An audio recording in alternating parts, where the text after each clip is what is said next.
जिल्हा परिषद पंचायत समितीचा माहोल म्हणताना आता सध्याला जे निष्ठावंत आहेत त्यांच्यावर अन्याय भाजपनं करायला येतं. मी पण भाजपचं माजी कार्यकर्ता आहे.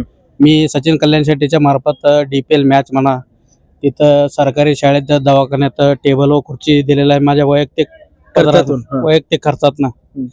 मी एका सब स्टेशन मुद्द्यावर दादाकडे गेल्या 5 वर्षापासून मी पाठपुरावा करत आलेला आहे. आता आमच्या धोत्री गावात सरकारी दवाखाना म्हणा आणि सब स्टेशन म्हणा दोन्ही मंजूर.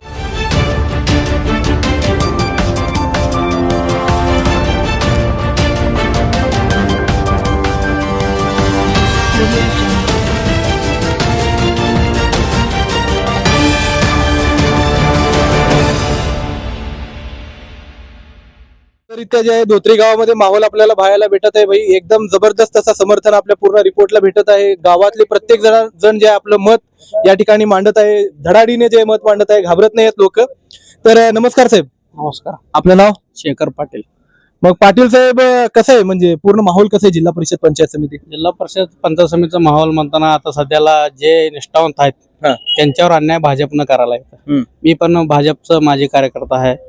मी सचिन कल्याण शेट्टीच्या मार्फत DPL मॅच म्हणा, तिथं सरकारी शाळेत दवाखान्यात टेबल व खुर्ची दिलेला आहे माझ्या वैयक्तिक खर्चातून. मी एका सब स्टेशन मुद्द्यावर दादाकडे गेल्या 5 वर्षापासून मी पाठपुरावा करत आलेला आहे. आता आमच्या धोत्री गावात सरकारी दवाखाना म्हणा आणि सब स्टेशन म्हणा दोन्ही मंजूर आहे, परंतु अद्यापही ते काम होईना झालंय. फक्त कागदोपत्री काम दिसायला यांचं, ग्राउंड लेवलला काही काम नाही. आता यांचं काम म्हणताना 2 काम मी आता माझ्या डोळ्यानं बघितलंय. आता 2 टर्म आहे आमदारकीचा. पहिल्या टर्म मध्ये एक सभा मंडप आणि दुसऱ्या टर्म मध्ये एक सभा मंडप, 2 सभा मंडप झालेत फक्त आमदार मध्ये. आता गल्लीपासून दिल्लीपर्यंत यांचा सत्ता आहे. ज्या वेळेस आम्ही जुने कार्यकर्ता होतो सिद्धरामप्पा पाटील यांचे, तेव्हा आमच्या गावात 15 ते 20 सभा मंडप झालेले आहेत त्यांच्या. त्यावर तर सत्ता वेगळं होतं, काँग्रेसचं सत्तावर. तरी देखील त्या काळात तेवढं काम म्हणताना फक्त धोत्री गावातलं सांगलो मी, आजूबाजूचं नाही. तेवढ्या मोठ्या भरघोस निधी त्यांनी दिलेला आहे. वैयक्तिक सहखर्चातनं त्यांनी बोर देखील मारलेला आहे. तेव्हा वैयक्तिक असं रस्त्याला, शेताला जायला, रस्त्याला जायला स्वतः पदरातनं खर्च केलेला आहे. त्यांच्यासारखं नेता पुढे होऊ शकणार नाही बीजेपी मध्ये असं मला मत आहे. तेव्हा पोलिंग एजंट भेटत नव्हते बीजेपीला. तेव्हापासून त्यांनी तळागाळात जाऊन कार्यकर्ते निर्माण करून तेव्हा बीजेपी वाढवण्याचं काम या ठिकाणी केलेलं आहे. परंतु आताच सध्याचं घडी बघितलं तर बीजेपी कम काँग्रेस ज्यादा आहे तिथं. बीजेपी मध्ये बीजेपीची लोक कमी झाले, काँग्रेसची जास्त झाले. आता पर्वत महापालिकेचं सोलापूरचं आपण इलेक्शन बघा, जे निष्ठावंत आहेत त्यांना ऐन टायमाला डावले गेलेले आहे. ऐन टायमाला हेवी फॉर्म काँग्रेसच्या पुढाऱ्यांना, आयारामांना इथं संधी भेटायला आहे बीजेपी मध्ये. नंतर निष्ठावंतांनी फक्त सतरंजी उचलण्याचं काम बीजेपी मध्ये त्यांनी ठेवलेलं आहे. तिथं त्यांना तेवढंच काम आहे. जर आपल्या गावच्या विकासासाठी मुद्दा मांडण्यासाठी आता आमच्या गावातला आम्ही शेड तयार केलेला आहे. आता आम्ही काँग्रेसकडनं त्यांचं मागणी केलेलं आहे. आम्ही बीजेपी पक्ष सोडून टाकलेला आहे. आता ज्या ठिकाणी आपल्याला मुद्दा मांडला, आता इलेक्शन आल्यावर बघू, जवळ आल्यावर बघू, असं चाललं तर विकास होत नाही. आम्हाला पण म्हणता येतं आमदारकी जवळ आल्यावर बघू म्हणता येतं का नाही. सर्वसामान्यांचं जेव्हा वेळ येते तेव्हा जवळ आल्यावर बघू म्हणतात पुढारी लोक, आणि स्वतःच जेव्हा असतंय तेव्हा 1 महिना अगोदर येऊन सांगतात आम्हाला पळापळी करा, हे करा, ते करा. परंतु ज्या वेळेस ग्राउंड लेवलला कार्यकर्त्यावर न्याय द्यायचा वेळ येते तेव्हा कुठल्याही पुढारी पुढे येत नाही. तर प्रश्न काय आहेत धोत्री गावचे? प्रश्न काय आहेत पंचायत समितीसाठी, जिल्हा परिषदसाठी? धोत्री गावात आता 2 प्रलंबित प्रश्न आहेत. सब स्टेशन म्हणा आणि आपलं काय म्हणतात सरकारी दवाखाना मंजूर आहे. ते दोन्ही मी पाठपुरावा केलो, अजूनही अद्यापही झालं नाही. त्याचं उत्तर स्थानिक आमदारांनी द्यावं, का झालं नाही, कशामुळे झालं नाही. पंचायत समितीसाठी इच्छुक उमेदवार कोण आहेत काँग्रेसकडनं पंचायत समितीचे इच्छुक उमेदवार वाघमारे म्हणून आहेत, श्रीनाथ वाघमारे. त्यांची धर्मपत्नीला त्यांनी थांबवणार आहेत. आणि जिल्हा परिषदसाठी कोण आहेत का? जिल्हा परिषदचं अद्याप ही कोण नाही.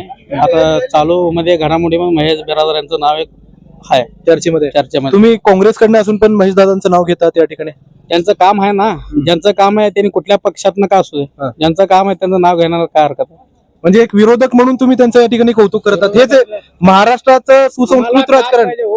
2 मिनिटं. महाराष्ट्राची ओळखच ही आहे की महाराष्ट्राचं राजकारण जे सुसंस्कृत राजकारण आहे. या ठिकाणी विरोधकांची सुद्धा इज्जत केली जाते. तर अशाच प्रकारचं जे सुसंस्कृत राजकारण या ठिकाणी आपल्याला पाहायला भेटत आहे. बोला, तुम्ही बोलत होतो. तेच जे विरोधक असू दे कोण असू दे, ज्यांनी आता सध्याच्या घडीला आहेत त्यांचं मी नाव घ्यालो. त्यांनी काय काम केलंय का गावामध्ये? गावामध्ये भरपूर काम त्यांनी म्हणताना वैयक्तिक आता काम करायला त्यांच्याकडे अजून कुठला पद नाही. त्यांनी वैयक्तिक जेवढं काय होईल गणपती म्हणा सगळ्या सणवार असू दे सगळ्याला त्यांनी आवर्जून हिरिरीनं भाग घेतात. सामाजिक काय का असू दे त्यांनी मदत करतात. म्हणजे समाजकारण करतात ते. तर लोक खूप म्हणत होते की शेवटचा प्रश्न आहे बाबा, लोक म्हणत होते की बाबा काँग्रेसचं जे आहे गड होतं पहिला आपलं जिल्हा परिषद असू दे पंचायत समिती असू दे आमदारकी खासदारकीसाठी दक्षिण सोलापूर अक्कलकोट सोलापूर एक गड होतं काँग्रेसचं, ते पूर्ण संपुष्टात आलेलं असं लोक म्हणत आहेत. त्याच्यावर तुमचं काय मत आहे? म्हणजे काँग्रेसला आता वोट देणारी लोकच नाहीत, काँग्रेसला उमेदवार सुद्धा भेटेना असं लोक म्हणत आहेत. तर त्याच्यावर तुमचं काय मत? तसं म्हणणारे फक्त भाजपवाले लोक आहेत. आता भाजपमध्ये कोण गेले ते पण तुम्ही विचार करा ना. काँग्रेसचेच लोक आहेत की तिथे. बरोबर. तिथं काँग्रेसचे लोक जायचं कारण काय? आता आमच्या गावात 528 लीड दिले भाजप गेल्या वेळेस आणि दर वेळेस लीड होते आमच्या गावात भाजप. तरी पण भाजप काँग्रेसच्या लोकांना घेण्याचं कारण काय? बरोबर. कुठल्या पद्धतीने त्यांनी पक्ष वाढवणार आहेत ते कळेन झालं आम्हाला. त्यांचं ध्येय धोरण काय? जुन्या कार्यकर्त्यांना डावलून त्यांनी फक्त आयारामांना त्यांच्याकडे शीट वेगळं अवेलेबल आहे आणि जुन्या कार्यकर्त्यांना खाली पायाखाली बसवण्याचं काम भाजपनं करायलंय. आता कुंभारी गटामधून सुद्धा जिल्हा परिषदेसाठी खूप मारामारी आहे. कुंभारी गटामध्ये अप्पासाहेब बिराजदार आले तथा काँग्रेसकडचे, आपले बाराचारे साहेब आहेत, आपले काय म्हणतात खूप सारी लोक आहेत आता बीजेपी कडनं. तर तुम्हाला काय वाटतं त्यांना तिकीट देताना काय प्रॉब्लेम होईल का? तिकीट कोण घेणार माहित नाही, परंतु कुंभारीचे तिकीट सोडणार नाही एवढं माहित आहे. कुंभारी गावची लोक सोडणार नाही तिकीट. धोत्री कसं धोत्रीचं पंचायत समिती आहे, इथं गाव आमचं एक नाही. गाव एक नसल्यामुळं कोण तिकीट मागत नाही. तिकडं कुंभारीमध्ये कोणत्या पण पक्षाचा असू दे आमच्या माणसाला तुम्ही तिकीट द्या डायरेक्ट. तिथं त्यांचं तसं मत आहे. इकडे प्रकट मत मानणारे कोण नाही. त्यामुळे आम्ही आमचा उमेदवार तयार केलेला आहे. आम्ही मैदान लढवायला सज्ज आहे. कोण का असू दे समोर, आम्ही भिडाचं ताकद त्यांच्यापाशी आपल्यापाशी आहे. तर धन्यवाद साहेब, खूपच सुंदररित्या या ठिकाणी चालू आहे प्रतिक्रिया आपण लोकांची घेत आहोत. तर चला पुढे जाऊया आणि अजून लोकांशी जे वार्तालाप करूया आणि जाणून घेण्याचा प्रयत्न करू.